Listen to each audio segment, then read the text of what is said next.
Yo guys, what's going on? It's your boy Ashton. We're coming back to you to make another video. Today, I want to talk about something that I've already talked about once, but now I want to give you my opinion 3 months later after some usage and a good amount of flying. Good amount of time up in the sky. Yeah, I've got the Mavic Mini. As you guys know, I made a video on it a long time ago talking about it. When I first got it, it was really like a first impressions type deal, but now I've had a lot of time to use it, fly it, take pictures, capture videos, whatever you want to call it, and I will say, it's a fantastic drone. For 500 bucks with the Fly More kit, which gives you this nice fancy case and a little charging hub and 3 batteries, one's in the drone obviously, it's honestly a great deal. For $500, you really can't beat this thing. It shoots 1440p video, which I get it, it's not 4K, but it's still higher than 1080p, and it comes out very crisp, guys. If you're doing something for like YouTube, which is mainly what I'm trying to do, I'm making YouTube videos, it works phenomenal. It comes out pretty good and it looks great. However, there is an area that this thing will sell you short, and so will a bunch of other DJI drones. Guess what it is? I'll wait. You got it. It's the freaking camera for photo taking, guys. This thing takes 12 megapixel photos along with the Mavic Air taking 12 megapixel photos, the Mavic Pro Platinum taking 12 megapixel photos, and the Mavic 2 Zoom taking 12 megapixel photos. Yeah, DJI, I'm gonna need something better. I know you have the Mavic 2 Pro, which will take a 20 megapixel photo. If you really want some better quality photos, I would definitely recommend you buy the Mavic 2 Pro.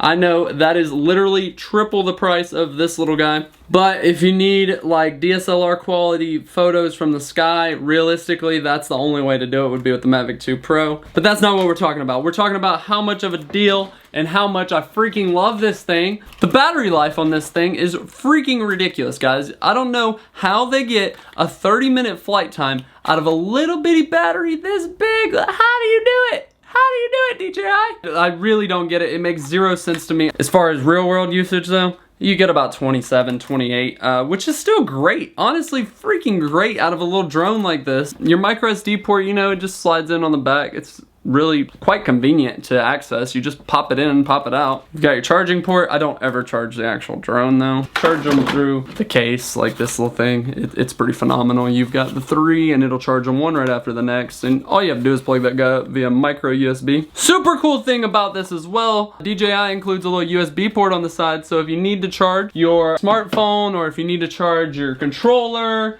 or literally whatever you need to charge, guys. The video quality on this thing is really good though. As far as like the sharpness and the crispness and the clarity of the video, and even the colors actually look really good right out of camera. It matches with my Canon camera very great. I shoot on the EOS R, and I mean, the fact that the colors look very, very close to each other is a really added bonus, especially when it comes time to edit these videos and make them in Final Cut.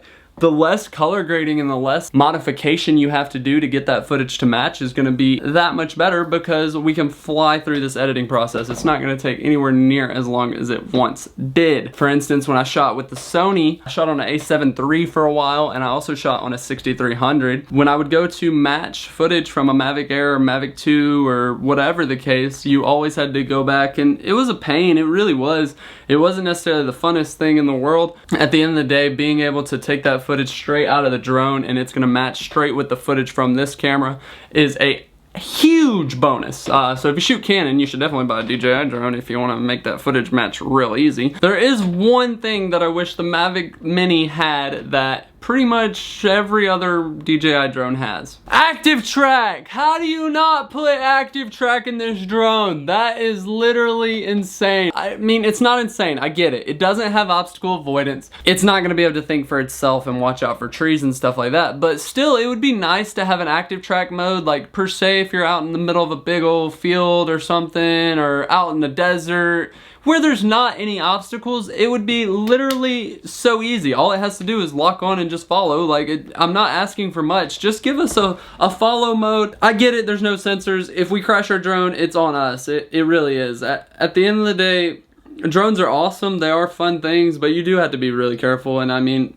you might up. Oh, The controller for this guy is kind of similar to a lot of other DJI remotes in the sense of the shape, the size, the antennas folding out, and then where you put your smartphone down here. There is one thing missing though if you are familiar with the Mavic 2s or the Mavic Pro. There's a nice fancy screen right here that gives you all your details. You don't have that on here. It's all through that phone. You've got to make sure you're paying attention. You can see your altitude and everything straight through the phone. No longer on a screen though. Quite unfortunate, not a huge deal. I get it, they had to cut costs somewhere, so they gave us a cheaper remote. I wish though you could pair other remotes to it. That would be pretty cool. I mean, I know it uses DJI's OcuSync technology, so I would love to see if you could pair like the smart remote to it. I get that the smart remote's 650 bucks and the drone's 500, but still, at the end of the day, if you already have the smart remote from the Mavic 2, they would be sick if you could link that to this drone. I get it, I would not go buy a $650 remote for a $500 drone. That is stupid, that makes zero sense at all.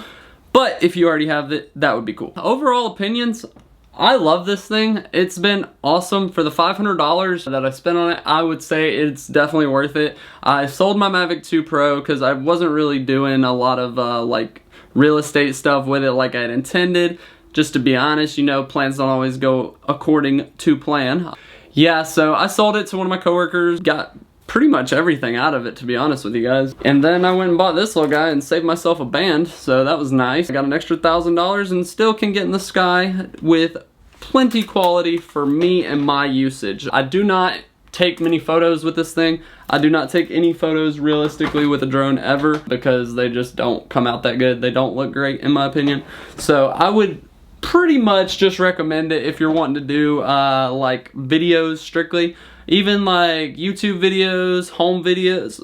You could even use it for some like real estate videos realistically, for like showing houses. I don't know if I would necessarily use it for roof inspections though, to be honest with you guys. You're gonna want something sharper, something crisper. Either way, the 2 zoom has the capability to take up to a 48 megapixel photo, which is pretty awesome. It just takes like 15 to 20 seconds. You have the Mavic 2 Pro that's just gonna take a 20 megapixel photo at all times. If you're wanting to do roof inspections or commercial stuff, definitely don't buy this drone. I don't recommend it for you. It is not gonna be the way to go. You're gonna want to spend some extra money, get something that's gonna be more of a tool for you, something that's gonna be a little bit better for the job. If you are just planning to make YouTube videos, you wanna go like film your friends, y'all just wanna have a good time, whatever, your home videos, you wanna buy a drone to show your grandson or whatever the case may be, whoever you are, I'm sure you can find a use for this little guy. It's honestly a great thing that DJI has come out with. It's so much better than the Spark. The Spark suffered from a very short flight time of like 15 to 20 minutes. I've heard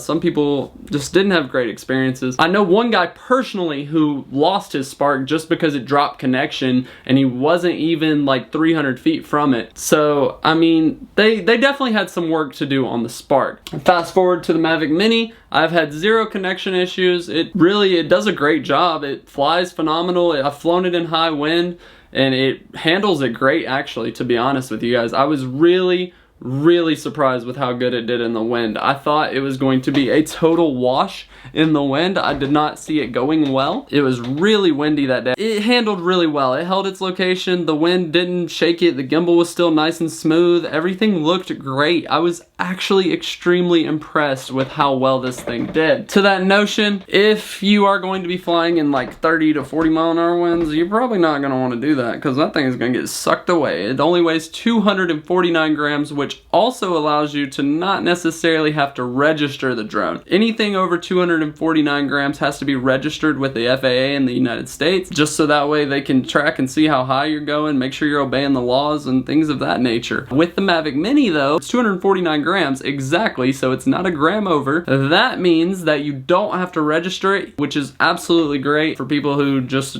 want a drone. You don't necessarily care to go pay the $50 to register your drone and all that crap. So just don't worry about it. Don't worry about it. Don't worry about it. You don't have to do it.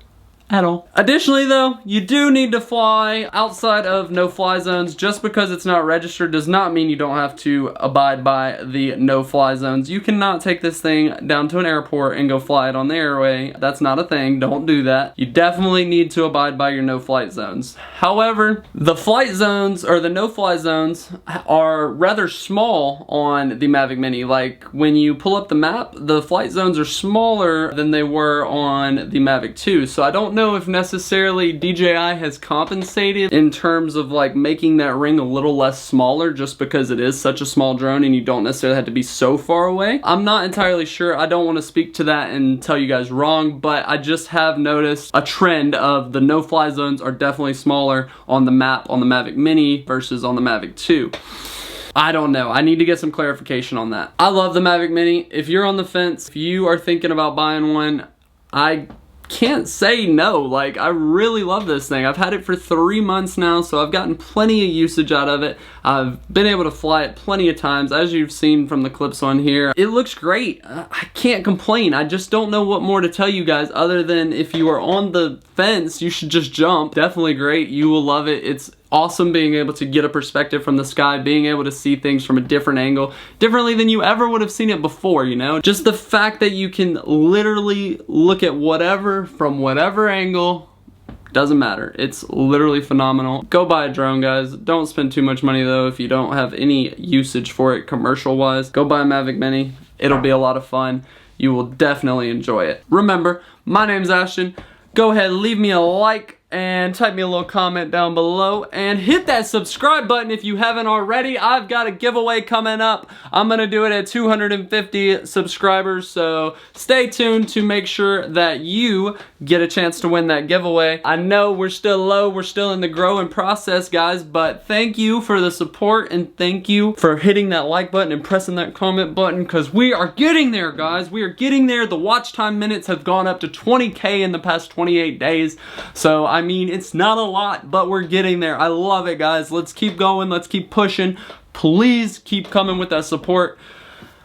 Anyways, I'm gonna end it here. I'll catch you guys in the next video. Whoa, grab the remote. Go down. Here, you're landing. Holy shit. That was a